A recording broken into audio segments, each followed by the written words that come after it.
What's good, everybody? Thank you so much for tuning in. Today, we are going over Power Book 4 Force, and this is episode 5 called Crown Vic of Season 2. Now, Crown Vic wears the crown. Oh my gosh, unless he snitches. But let's get to the episode. Now, starting this episode off, we have Janard. Janard is acting a little bit better than he did last 2 episodes. He's not as down bad, but we'll see that this does make a turn throughout the episode that he comes down bad. But we start off with Janard talking to his main men, and we see that he doesn't have any more bricks. They don't have any more work or supply.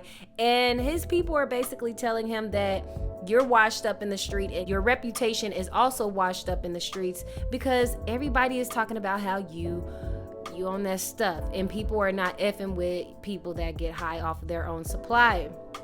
And they also said that we know that Miguel isn't messing with you. So we're kind of stuck right now, and you can see that they're getting tired. Now, moving along to the next scene, we see that Diamond is at this cafe. He is eating.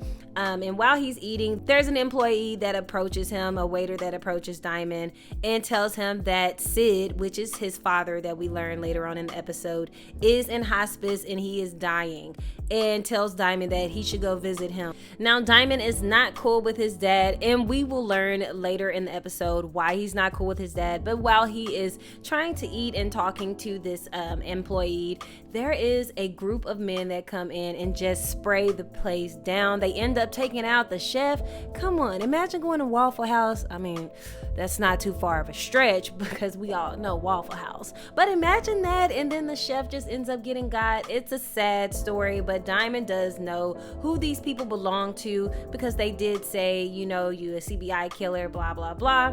And so Diamond does tell Tommy later on that he was attacked at this restaurant, and while he was attacked, he learned that these are the same people that is a part of RD. RD is ran by King Kilo, and King Kilo is someone that we learned has been in jail or was imprisoned along with Diamond. They actually talked about combining all of the gangs together to one mega gang within the city, and Diamond at this point is like, this is our only hope. We've got too much going on, and this may be a necessity.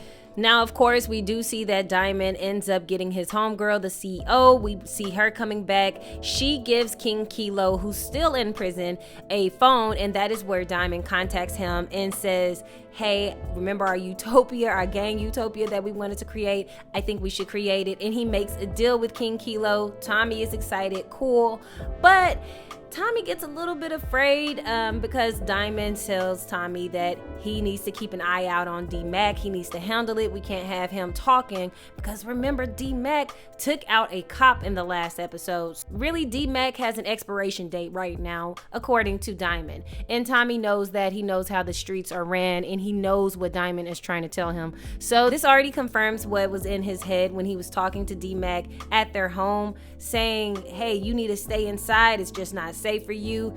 And Tommy is coming up with the idea that this is just never going to be safe for D-Mac, and we got to get him out of here. Earlier in the episode, we see that your girl Maria makes a visit in this episode, very briefly, but she's still flirting with Tommy and just head over heels over Tommy. They're texting, and her friend, her colleague at work is like, that's not Dr. Ken because he's in the surgery room right now. So yeah, she's blushing. I guess she really is feeling Tommy. That's good. But anyways, moving on. Meanwhile, you got your girl Claudia and Vic. They are really talking about taking out Walter. And in this point in the episode, I'm just like, this is never going to happen. But we all know Crown Vic, okay, came through at the end for the win. But we see that Claudia has some tricks up her sleeve, but they're just chopping it up about the plan to take out Walter, or Daw. Now, after he gets off the phone with Claudia, he is then approached by the police, who brings him into the office, into the interrogation room. We know that in the last episode, Vic was identified by the woman from the very first season as the person who took out the DJ, her friend.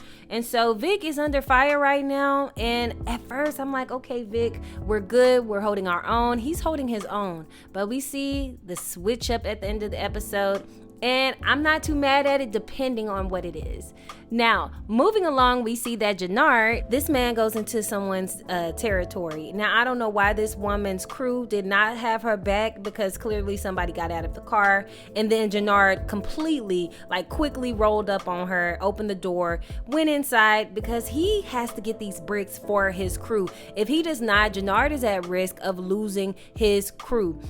So he has to do what he has to do. And he ends up getting the 2 bricks that he needs in order to satisfy, or at least temporarily satisfy, his crew. Now we know his main man is not stupid. He's looking at Janard like, where you get this from? And Janard does make up the lie that Miguel did loan him these bricks, and he's still working with Miguel. He's back. He's not on that stuff. Everybody is excited. They ready to cut it up and get back on the streets and on the corners. And his main man is looking like, nah, I don't know about this. And isn't that, homegirl's necklace? He's like, what you talking about? So Janard is slowly going back to what we know Janard to be since episode 2 of this season. Very briefly, I wanted to touch on D-Mac and Kate. Kate is trying to compensate for being a horrible mother to both Tommy and JP, and she is just throwing all this love on D-Mac, and I really do love to see this, because D-Mac does deserve that love and joy. And he talks to Kate about Genesis, who he is really feeling, but he's like, I really messed things up. And he's not telling her why he messed things up, because he was too busy trying to take out cops instead of going on the date he should have gone on. So Kate does give him some money, and she's just excited for D-Mac to, have a girl around and get with this girl. So she's like, hey, I won't tell Tommy if you don't. I'll make sure that I got Tommy when it comes to this, so that you can go and meet up with Genesis. Let her know how you feel. Of course, this is great for D-Mac, but not for Kate. And we'll see why later on in the episode. We get back to Claudia and Vic. And Claudia in this scene, I should have known, because as I watched it the second time, Claudia just looks like she has something up her sleeve that she's not telling either of these men in this room. But she does have Vic come over, and she's there with one of Walter's arch nemesis. The one that he was just not feeling, the one that just spilled the beans on Polly and got Polly fired. But they're all in cahoots with getting Walter, unalived. And he ends up bringing in this man that calls himself the Apocalypse, and the apocalypse ended up happening to him. So I thought that was really funny that, he got pilled. I'm not even gonna lie. But anyways, we see that the plan has been made. 9 o'clock, Walter will go. So we will see how that ends up going. Now, going back to Maria's storyline here, she makes her visit in this episode in numerous ways, just sprinkled throughout it. But in this part, she is talking to Dr. Ken, and we know that that's Dr. Kendall, her boo thing from the very first episode. And she breaks up with him, and we all know why. She's pretending as if, Dr. Kendall is showing no interest in her, but really Maria is feeling Tommy right now. But they get into a big argument, and the way that this man calls her name, you would have thought that he was singing Maria, Maria, okay? Maria, Maria. You would have thought that's what was happening.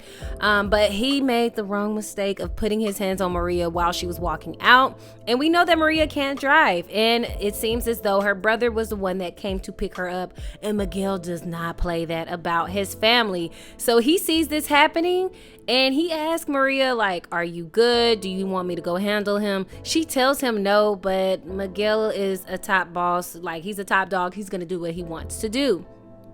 Now, when Miguel rolls up on Dr. Ken in his own house and takes out his 2 hands, oh my God, I literally cringed while watching those scenes. The actor who plays the role of Miguel is so good at just making me believe that this is his entirety, this is his life.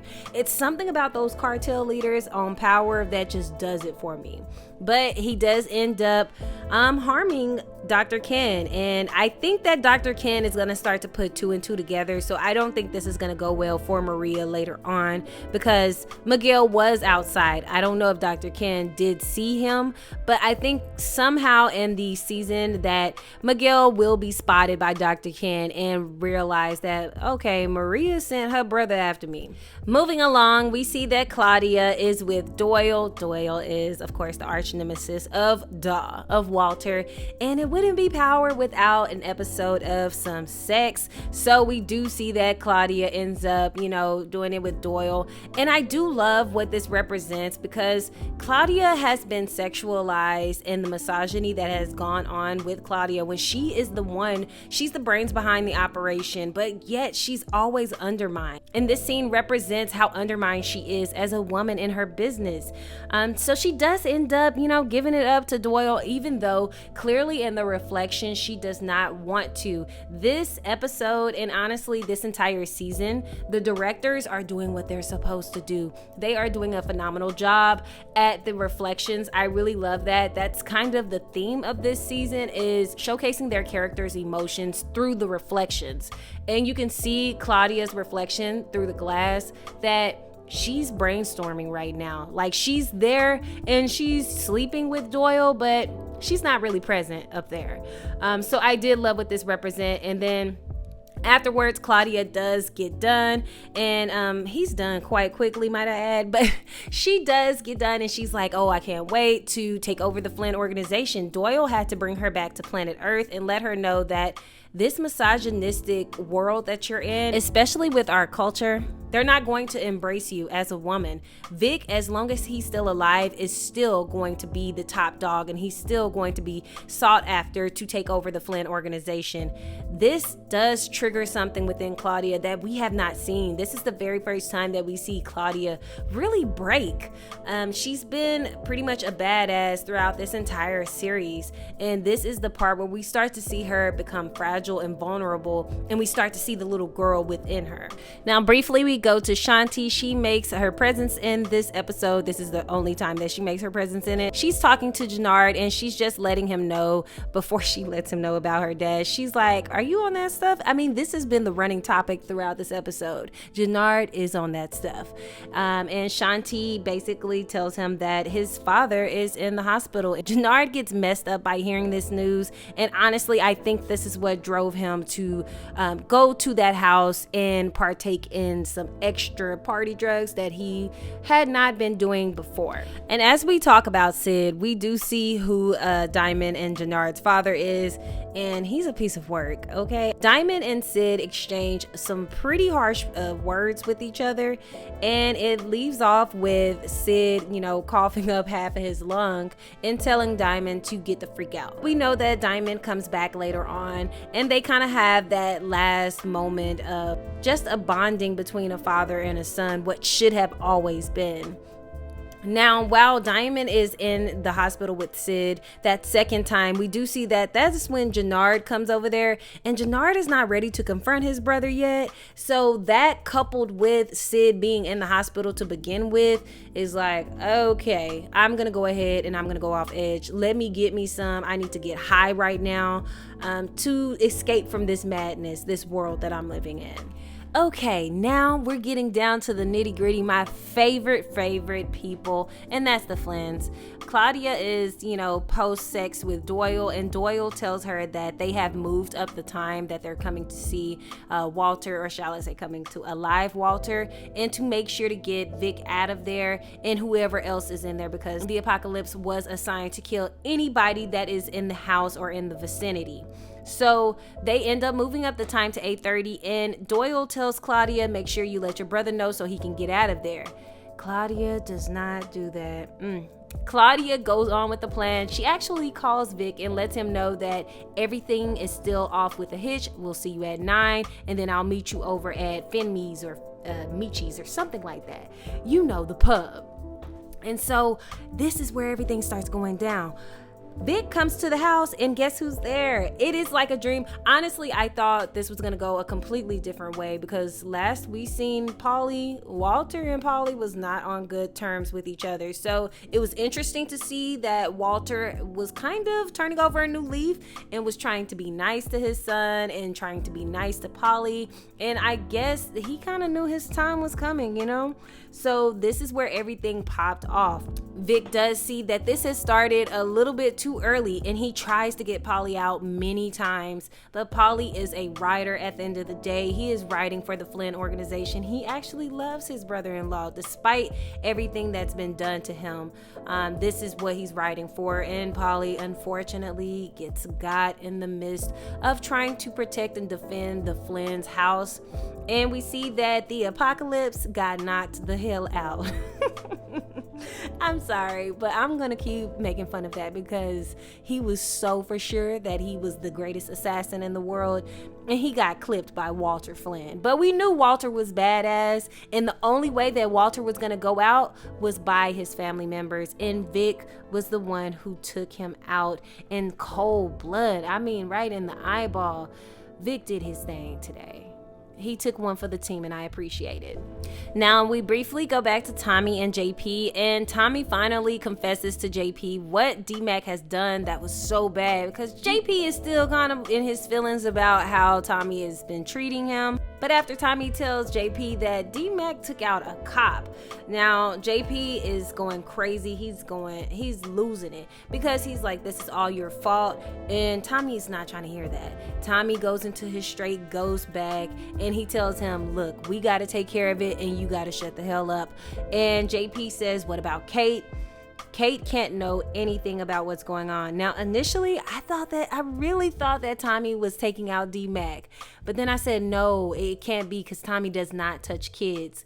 So it did dawn on me that Tommy and JP were getting rid of D-Mac as in like protection style, like custody, police protection. So yeah, this was a very sad moment because we know that Kate ends up going off the wall when she hears about D-Mac being gone because she thinks that Tommy and JP have decided to unalive D-Mac, and this was her moment. This was her time to really be the mom, be the grandma that she always wanted to be, but she didn't have the courage to. Now, I did say a couple of episodes ago that I didn't think that Kate was going to make it this season, and honestly, after the death of Walter, I think everybody is up for grabs at this point, except for Tommy. Now, going back to your boy Janard, remember I told you that he decided he wanted to get high and higher than life, and he is going to everybody door to door like a salesman to try to get this work, and he ends up giving up the chain, the chain that he jacked from old girl earlier. He ends up giving up the chain for just a little bit of highness, and he is knocked out, and this is not good. And then I realized while watching this again, that was just a really good double entendre of saying Crown Vic as in Vic who wears the crown as of now with the Flynn organization, and also Crown Vic as in the car. So I definitely got that the second time that I watched it. Speaking of Vic, we have him waiting outside of this pub, and you can see him checking his phone. It's 9:35, and we know that Claudia had made plans to meet with Vic at the pub at 9:30. She's nowhere to be found. Van McGee's, that's what it's called. The picture just popped up. But I really love the camera work on this. When the camera tracked and panned around to the front, you can see the intensity inside of Vic's eyes. Like, I cannot believe I got. And it was at this moment that he realized his sister played him, because number one, they started early and she hasn't met up at Van McGee's. That if she really didn't set me up, then she would be here right now.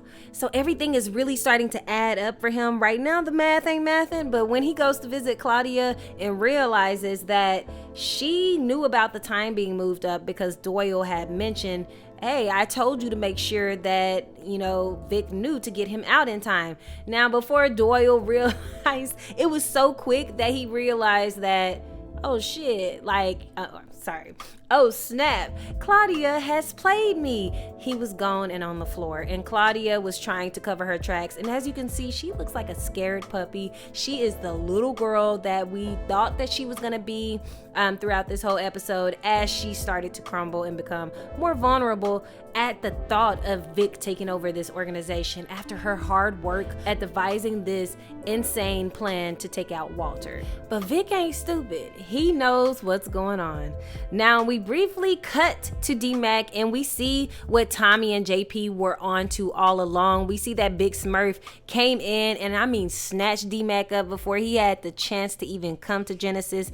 And before Genesis could look up, he was gone. She never seen him. Now going back to Diamond, remember earlier I told you that Diamond and his dad had made amends. He went back to see him in his last few moments. It was really lovely to see that Sid basically told Diamond that I knew that you were the strong one and that you didn't need me, and I sometimes took that overboard and treated you horribly, and I'm sorry for that. And Diamond also realized that he does need to take care of his brother, and him and his brother beefing is not okay. And I'm glad that he didn't say anything to Sid about where him and Janard's relationship is, because it's good to just let the dad go upstairs, and on a good note. But we see that Janard comes in and realizes that he missed his dad's last moments, and this was not what he wanted to do. He was intending on going to see his dad. Remember, he was the favorite child, and he ended up being the prodigal son. He ended up going out being high as hell, and that is why he missed his dad's last moments. And Diamond did invite him back into CBI, and this is going to change the trajectory of Janard's life here in this season, at least in this season. Hopefully he can get clean. Now, also in that hospital visit, we know that Tommy went to Diamond and told Diamond that everything with D-Mac had been taken care of, and you were right, he was going to talk too much. Diamond is under the assumption that D-Mac is gone, unalive. Tommy took care of it, because in Diamond's eyes, Tommy is ruthless. So this is not a far-fetched idea to think that Tommy has taken out his own nephew.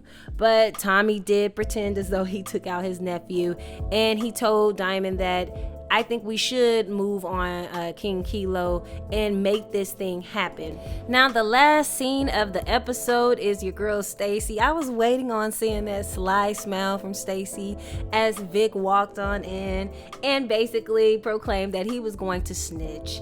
And I realized in the second time watching it that he may be snitching on everybody. I hope it's just Claudia, but she is like, why are you here, Vic? She looks at her phone, she sees the shootout, she sees Walter Flynn was taken out, and Vic is like, I have nothing left and I want to go. I want to start a new life. Everything that I love is gone, and my sister tried to take me out. So Stacy is excited to hear this, because this means that she is one step closer to taking out Tommy Egan or sending him to prison. So you guys, this episode was insane. I loved it. It's like every episode that comes, I'm like, oh, this is my favorite. This is my favorite. But this is my favorite episode of the Power Book Force.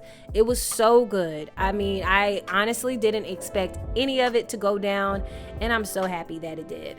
Tell me what you guys think right in the comments down below. Do you think Kate is going to make it out of the season? Do you think that Janard is going to make it out? I'm kind of seeing a rainbow for Janard now, and not so much for Kate, especially after she relapsed and at the end of the episode, after finding out that D-Mac is gone and she thinks that he's not here, as in upstairs, that he's unalive.